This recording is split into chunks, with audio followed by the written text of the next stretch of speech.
Hey, Okie Tools here, and this is a video review that I'm going to do on the Gearwrench ratcheting wrenches. I have a couple different types of them to show you, and showing them a little bit in action, and then going over some of the details of the different ones and just my thoughts. And that's all this is just my personal thoughts on it. Take it or leave it. And talking about some of the prices you can expect right now as of January 2016, and just some of my thoughts on it. So let's talk about the sets real quick, and then we'll talk about them individually. So this set of 12 here on the bottom that I got was these are the standard ratcheting combination wrenches, and then the 8 you see up here on the top are a combination of flexing ratcheting combination wrenches, and then these two right here, this 10mm and this 14mm, are I believe they call them the XL locking ratcheting wrenches, combo ratcheting wrenches.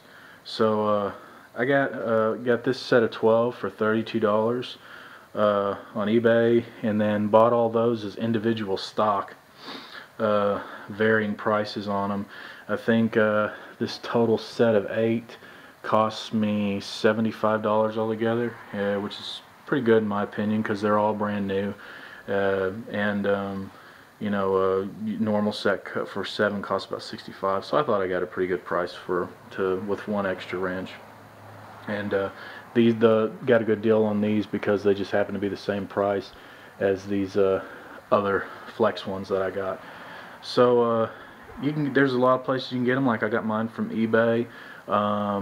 Amazon has them sometimes, I think, and then Sears. You check out the Sears website. They got a set of 20 that I almost bought that comes with 10 metric and 10 SAE, and then they go for about 45 to 50 bucks sometime during the year when they're on sale, and other times they're like 80 to 100. So I'd wait till they put them on sale for about 50. But you get 20 wrenches, you get both types. So I've got the ratcheting combos here.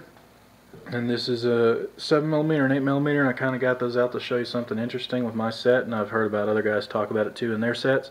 And that is the 7mm is the same size as the 8mm, and it's not really that big a deal to me. I kind of like the 7mm being a little longer like that, but it's just kind of strange. Some guys have said that may be a QC thing, a quality control, but not really that big a deal to me. Just something to think about. So I got the new production Chinese gear wrench here, and I'm going to compare it to my older Taiwanese gear wrench that I have here from my Do It Best set. So as you can see from the box ends, the Chinese is a bit more meatier than the Taiwanese, and as you can see in this area, the Taiwanese just isn't as beefy in the beams. You can see the Chinese there, and you can see the Taiwanese there. Taiwanese is not as beefy as the Chinese model is, and that new production model. And then on the open ends, you can really tell the difference between them. And then when you set them on top of each other, you can really tell that there is just a little bit more material when it comes to the newer Chinese model. It just has to do with the strength of the steel is why there's more material on the Chinese than the Taiwanese. It's just strength of material, the Chinese steel versus the Taiwanese steel. So it's not that big an issue to me. It's just something to keep in mind. And more importantly, we talk about the primary reason why you get these, which is because the box-in ratcheting wrenches. So if this one's a little bit thicker, that may be an issue for you. As far as tooth count, I think they're about the same tooth count. Just from my counting, I'd have to do some more research to see if that's the way it is between the older ones and the newer ones, but I'm pretty sure just from me counting that they're the same tooth count. And as far as the mechanism, okay, that was the Taiwanese. This is the Chinese. I don't know. For me, I feel like there's a little bit more purchase on the teeth when it comes to the Taiwanese. I just feel like has a little bit more I don't know, strength to it. I don't want to say strength. It just feels like it has a little bit more purchase on the teeth when you're ratcheting with it. I do prefer the Taiwanese ratcheting mechanism over the new one.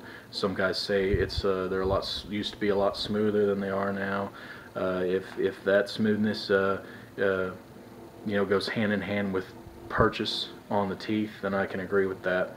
We got the flexors up here now, and This one is my locking flex ratchets are made in Taiwan, and these are made in China, I believe.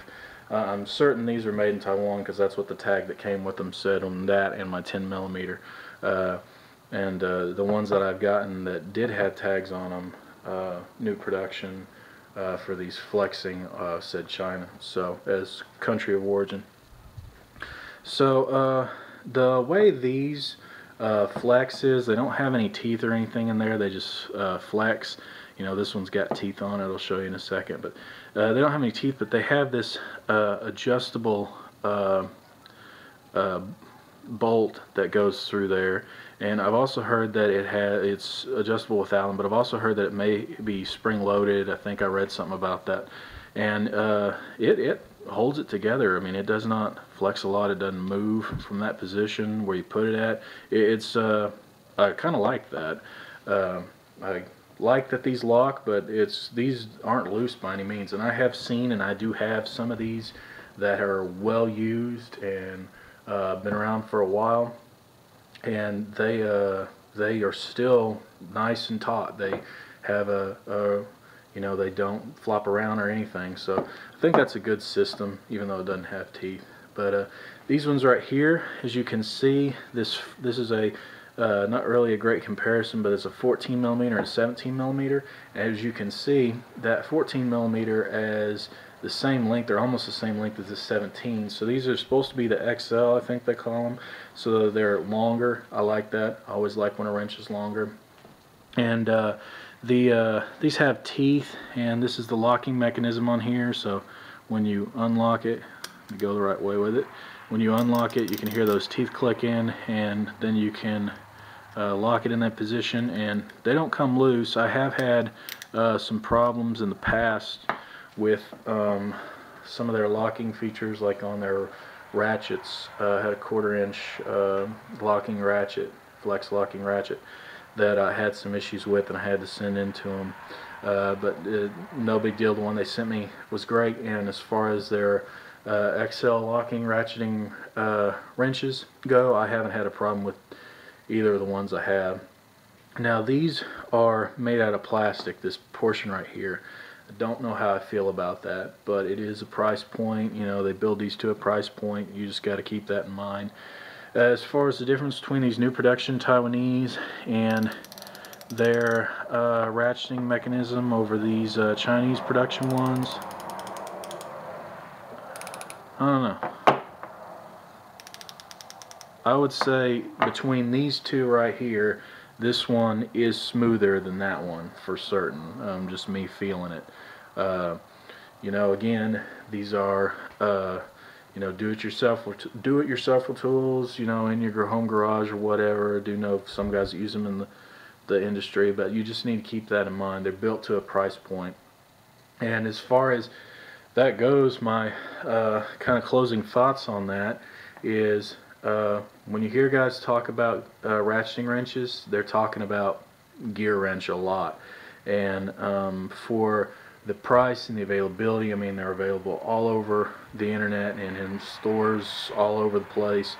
You know, the warranty is great. I have a video coming out, like I said, on that, and to show that Apex is a good company that you know, handles their warranty, at least in my experience. Again, this is all just my opinion, and I think they are for the money and for the time they save you, they are a good investment. So invest.